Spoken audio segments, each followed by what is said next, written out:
Vivo Y31D 7200 মিলিঅ্যাম্পারের big battery, তার সাথে IP68 আর 69K rating. তো মাত্র 25,000 টাকা বাজেটে এই ফোনটাকে আপনার কেনা উচিত। চলুন আজকের ফুল রিভিউতে জেনে নেই। শুরুতেই বলি ডিজাইনের কথা।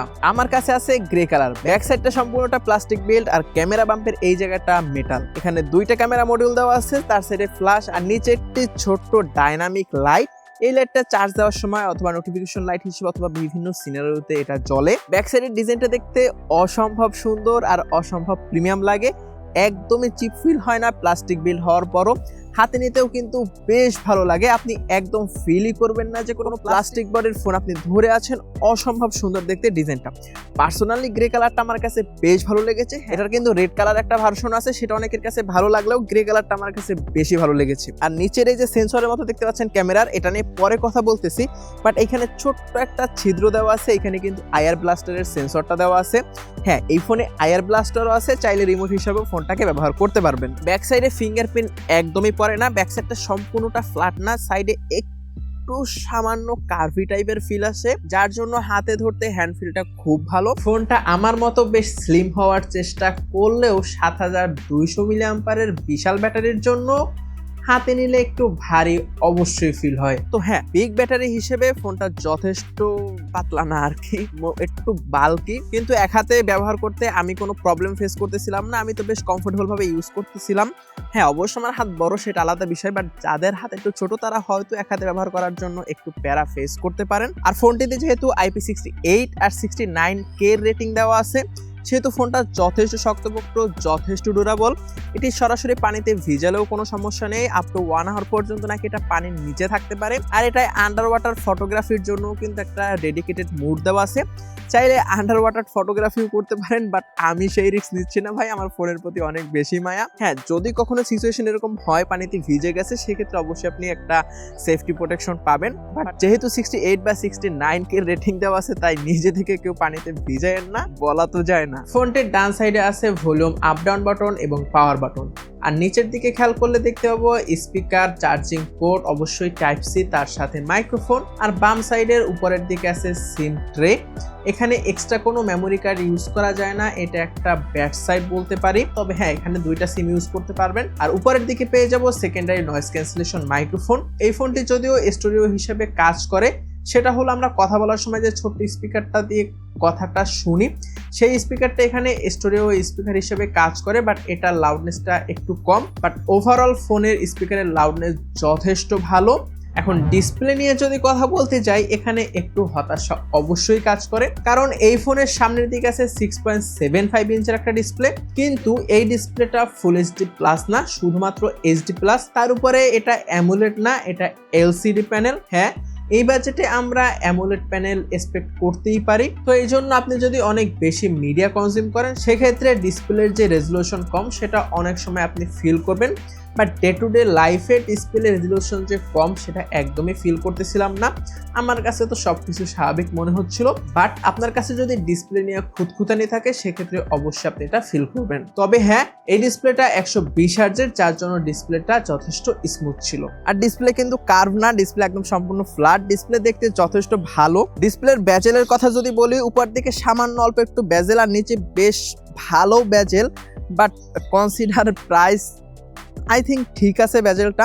আমার কাছে খুব একটা অসুবিধা হচ্ছিল না নিচের ব্যাজেলটা নিয়ে। বাট সাইডে কিন্তু খুবই সামান্য ব্যাজেল, নাই বললেই চলে। আর ডিসপ্লে ফিলটা ভাই সেই। আর 1250 নিটসের ব্রাইটনেস, যার জন্য আউটডোরে ব্যবহার করতেও আমি তেমন একটা ইস্যু ফেস করতেছিলাম না। ডিরেক্ট সানলাইটের নিচেও যথেষ্ট ভালোভাবে ইউজ করতে পারতেছিলাম। তো ব্রাইটনেস নিয়ে একদম ইস্যু ফেস করবেন না, যথেষ্ট ব্রাইট একটা ডিসপ্লে, সেটা তো বলাই যায়। আর ডিসপ্লের কালার কোয়ালিটিও যথেষ্ট ভালো ছিল, যথেষ্ট পপ, যথেষ্ট ভাইব্রেন্ট কালার ছিল। ভিভোর যে সিগনেচার কালার টোন আছে, যেটা যথেষ্ট ভালো লেগেছে আমার কাছে। যদি আপনি এটা ডে টু ডে লাইফে ইউজ করেন, আপনার ডিসপ্লে কোয়ালিটি অবশ্যই ভালো লাগবে। এই ফোনটিতে ব্যবহার করা হয়েছে স্ন্যাপড্রাগন 6S Gen 2 প্রসেসর। এটা অবশ্যই 4G প্রসেসর, একদমই 5G না। হ্যাঁ, এই বাজেটে একটা 5G প্রসেসর আমরা আশা করতেই পারি, তবে এই প্রসেসরটা যে খুব বেশি পারফরমেন্স ওরিয়েন্টেড এমন না। এটি 6 ন্যানোমিটার একটি প্রসেসর। এটি দিয়ে ডে টু ডে লাইফের যত টাস্ক আছে মোটামুটি মাল্টিটাস্কিং সবকিছু আপনি স্মুথলি পারফর্ম করতে পারবেন। একদমই ল্যাগ বা এরকম কোনো ধরনের ইস্যু আমি পার্সোনালি ফেস করিনি। আপনি মোটামুটি ব্যালেন্স অথবা স্মুথ সেটিংসে পাবজির মতো হাই এন্ড গেমগুলো কিন্তু যথেষ্ট ভালো খেলতে পারবেন। অনেক সময় লং টাইম গেমিংয়ে ল্যাগ বা ফ্রেম ড্রপ ফেস করেছি, বাট স্মুথ সেটিংসে যদি খেলি সেক্ষেত্রে দেখা যায় আউটপুটটা অনেকটা ভালো পেয়েছি। তবে অ্যাসফল্ট 9 এর মতো যেসব লো রেজলিউশনের গেম আছে সেগুলো খেলতে একদমই কোনো ইস্যু ফেস করবেন না।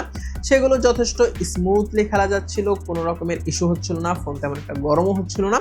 তো ওভারঅল বলা যায় এটা পারফরমেন্স ওরিয়েন্টেড বা গেমিং কোনো চিপসেট না। তবে এই বাজেটের যে বেস ভেরিয়েন্ট আছে সেটার ক্ষেত্রে এই চিপসেটটা ঠিকঠাক আছে, বাট বেস ভেরিয়েন্টের উপরে যখন আপনি ফোনটা পারচেস করে যাবেন এখানে আমরা একটা বেটার চিপসেট এক্সপেক্ট করতেই পারি। তবে অপারেটিং সিস্টেম হিসেবে এই ফোনটিতে কিন্তু অ্যান্ড্রয়েড 16 এবং তার সাথে অরিজিন OS 6 ব্যবহার করা হয়েছে, যেটা যথেষ্ট ভালো একটা অপারেটিং সিস্টেম, যথেষ্ট স্মুথ, যথেষ্ট ফাংশনাল।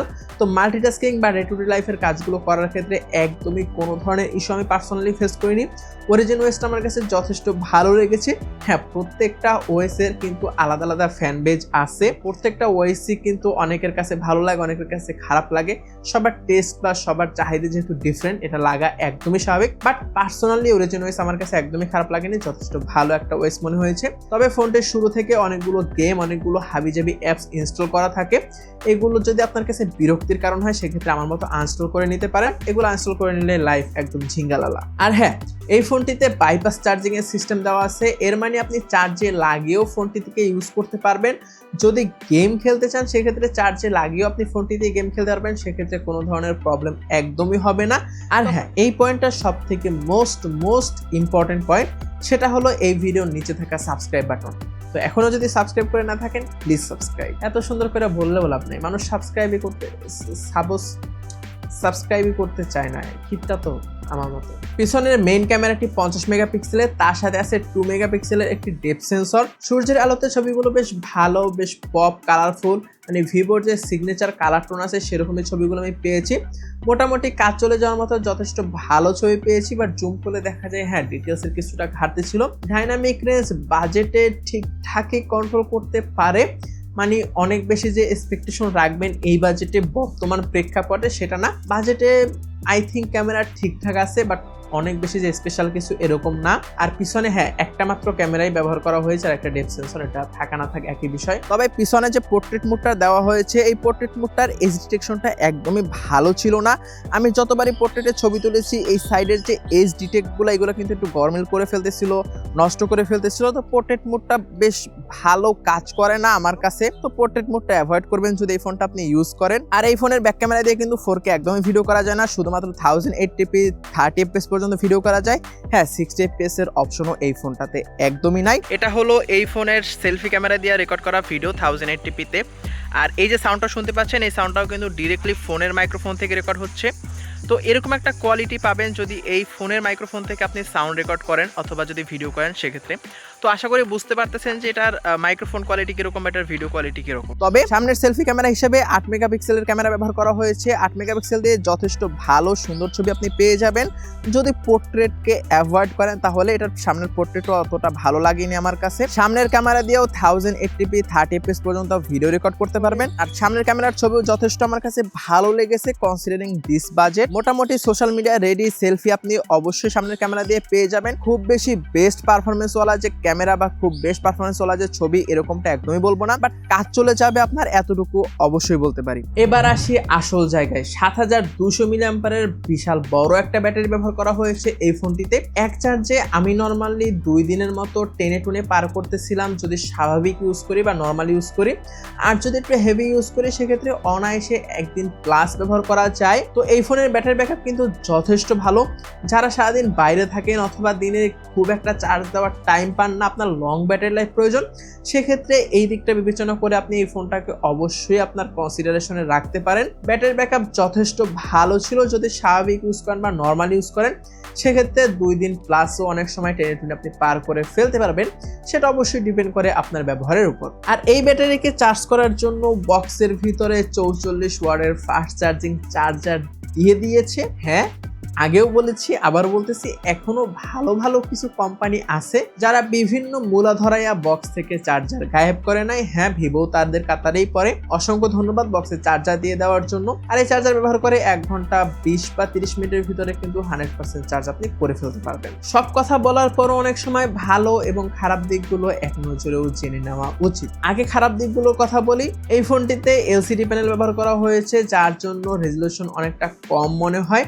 এখানে অ্যামোলেড প্যানেল, তার সাথে যদি ফুল এইচডি প্লাস ডিসপ্লে ব্যবহার করা হতো সেক্ষেত্রে আরো বেটার হতে পারতো। আর এই ফোনটির চিপসেট শুধুমাত্র 4G, এখানে যদি 5G চিপসেট হতো বা চিপসেট আর একটু আপডেটেড হতো সেক্ষেত্রে আরো ভালো হতে পারতো। আবার ঘুরিয়ে পেঁচিয়ে একই কথা, ডিসপ্লেটা এইচডি প্লাস না হয়ে ফুল এইচডি প্লাস হতে পারতো। আর এখন এক কথায় যদি ভালো দিকের কথা বলি, প্রথমে আসে 7200 মিলিঅ্যাম্পিয়ারের ম্যাসিভ ব্যাটারি। যাদের লং ব্যাটারি লাইফ প্রয়োজন তাদের জন্য এটা একটা লাইফ সেভিং ব্যাপার স্যাপার হতে পারে। আর IPX69 এর রেটিং থাকার কারণে ফোনটি যেমন খুশি তেমন ভাবে ইউজ করা যায়, মানে খুব একটা যত্ন করে ইউজ করার একদমই প্রয়োজন পড়বে না। আর 120 হার্জের স্মুথ পারফরমেন্স আর ভিভোর যে অরিজিন OS 6 এর যে পারফরমেন্স বা স্মুথনেস সেটা অবশ্যই আপনি ফিল করবেন। এটা একটা ভালো দিক হিসেবে আপনাকে অবশ্যই কনসিডার করতে হবে। আর এই ফোনটির সাউন্ড কিন্তু অনেকটা বুস্টেড, প্রায় 300 বা 400% পর্যন্ত আপনি বুস্টেড সাউন্ড পাবেন। তো সাউন্ডও যথেষ্ট আমার কাছে ভালো লেগেছে। তো ওভারঅল এই ছিল মোটামুটি এক নজরে ভালো দিকগুলো। এখন আসি সব কথার মেইন কথায়, এই ফোনটা আপনার জন্য কিনা বা এই ফোনটা কার জন্য। আপনার যদি লং ব্যাটারি লাইফ আর রাফ অ্যান্ড টাফ একটা ডিভাইস দরকার হয়, আপনি সারাদিন বাইরে থাকেন বা সারাদিনে চার্জ দেওয়ার তেমন একটা সুযোগ পান না, আর আপনি যেমন খুশি তেমনভাবে ফোনটা ইউজ করতে পারবেন ডে টু ডে লাইফে বা ডে টু ডে টাস্কগুলো কমপ্লিট করার জন্য, সেক্ষেত্রে এই ফোনটা আপনার জন্য। আর আপনার মেইন প্রায়োরিটি যদি ক্যামেরা হয় অথবা পারফরমেন্স হয়, সেক্ষেত্রে আপনি আদার্স অপশন দেখতে পারেন। তো এই ভিডিওটা এখানে শেষ করতেছি। তো যদি ভিডিওটা ভালো লাগে তাহলে অবশ্যই সাবস্ক্রাইব তো মাস্ট। দেখা হলে হয়ে যেতে পারে অন্য কোনো দিন অন্য কোনো ভিডিওতে। সে পর্যন্ত সবাই সুস্থ থাকবেন, ভালো থাকবেন। Till then take care. আসসালামু আলাইকুম।